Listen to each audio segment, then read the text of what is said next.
We all know the importance of negotiating your salary, whether we do it or not, before accepting a new job.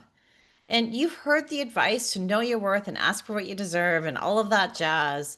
But here's the thing, compensation is more than just a number on a paycheck. There are at least five other things that you can negotiate in that offer letter that are totally up for that negotiation. And many candidates don't even think to ask about them.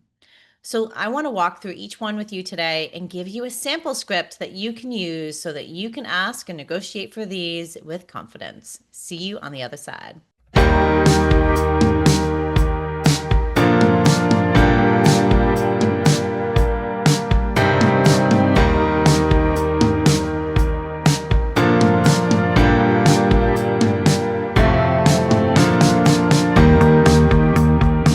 Hi, my name is Sara, and I'm a certified career and leadership coach. I help people find their dream jobs where they make more money, work less hours, and finally feel happy and fulfilled doing work that they love. I drop a new video here every week to help people along that path. So if this is you, make sure you hit that subscribe button so you don't miss a single one. And if at any point in time you have a comment or a question about this video, drop it below. And don't forget to hit that like button. So let's talk about five benefits you can negotiate besides salary. Let me give you the sample scripts. Do you have a caveat? So in my experience, 15 years of talent acquisition, I don't even know how many offers. Offers are really hard. When I was trying to figure out numbers when I first started this career coaching business 8 years ago, that was super hard to figure out the numbers. So many offers. In my experience, you do not want to be negotiating five things or 10 things. You want to negotiate a maximum of three things.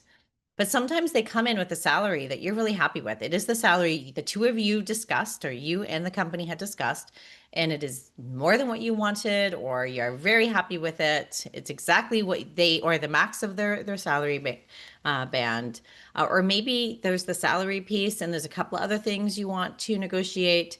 These are five options, but please do not negotiate all five of them because that just leaves a little bit of a sour taste in people's mouths. Okay, so let's walk through each one. Now, some of these are really vital and some of these are a little bit extra.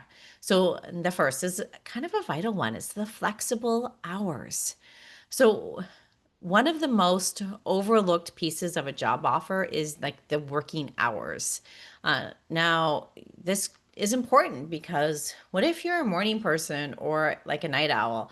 What if you're a parent who needs to do daycare pickup or drop off or doing the school run, or someone who just simply works better outside the typical 9 to 5? Negotiating some flexibility can be game changing. So here is what you can say to open up this negotiation. I plan to be in the office full time for the first few months to get to know the team and the business inside and out. That said, I have found that I'm at my most productive when I have a bit of flexibility in my hours, whether that's starting earlier or adjusting for school drop offs. I want to bring my best self to work, and flexibility really helps with that. And then you get into the specifics. And now, generally, most organizations have core business hours. And if they try and say that they're 9 to 5, that's kind of ridiculous. 'Cause that's like an 8 hour core. Usually, the core is like a 4 hour block, and 10 to 2 is generally the most common. So it's kind of like if you work 10 to 6 or 10 to 7 or 6 to 2 or like what 6 to 3, whatever those sort of hours are, depending if it's a 40-hour work week or 35 or 44, 37 and a half, those are the common. But like as long as you hit that core, we're generally fine. It could also be I plan to work 9 to 2:30 and then go pick up the kids and then get them settled and then do it the rest of my work day from 6 to 8 or 4:30 to 6, whatever that is. Like, honestly, this is that flexibility piece. But getting it in the offer letter really helps when there's any potential pushback. So that's why we want to negotiate it, or even getting it in an email if it can't be in the offer letter.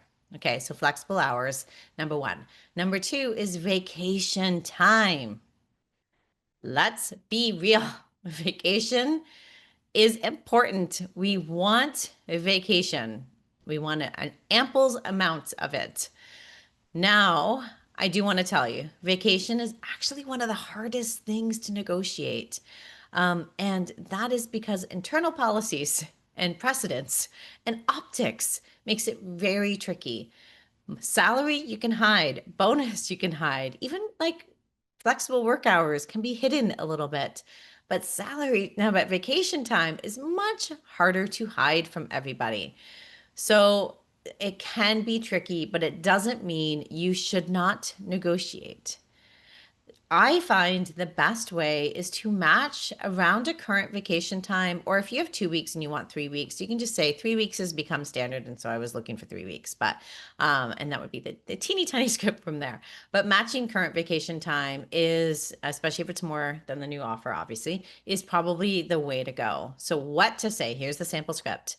In my current role, I have 4 weeks of vacation. And with a young family and a strong belief in recharging fully, that time is really important to me. Honestly, some of my best work has come right after a vacation. Keeping those 4 weeks would make a big difference in my ability to show up at my best. Okay, number three. So the first two are like hardcore. One, like definitely things I think you should. And then the last one you'll see is also one I think you probably want to negotiate. These next two things are nice to haves. And they could be really important depending the stage of your life or depending what's going on. You'll know I'm like burying the lead here. But okay, I'll just get into it. Number three, education reimbursement. So this is if you are planning on going back to school or up leveling your skills in any capacity, and you know the education plan you have for yourself is costly, then this is something you probably want to negotiate or at least to find out more about during the offer process. So whether it's like some expensive certifications or if you're wanting to go for an MBA, many companies do have professional development or education reimbursement programs in place, but they don't always advertise it up front. So this simply could just be a matter of gaining more information. There could be the matter of pre-approving it in your offer because usually you have to go through an approval process, or increasing the how much you get returned. So you could start by asking, I'm someone who always is looking to grow. And I could see further courses in this field really building on what I've already learned. Do you have an education or training reimbursement and plan in place for this role? Now, if they say no, you can try this. I believe companies that invest in their people see stronger results in the long term.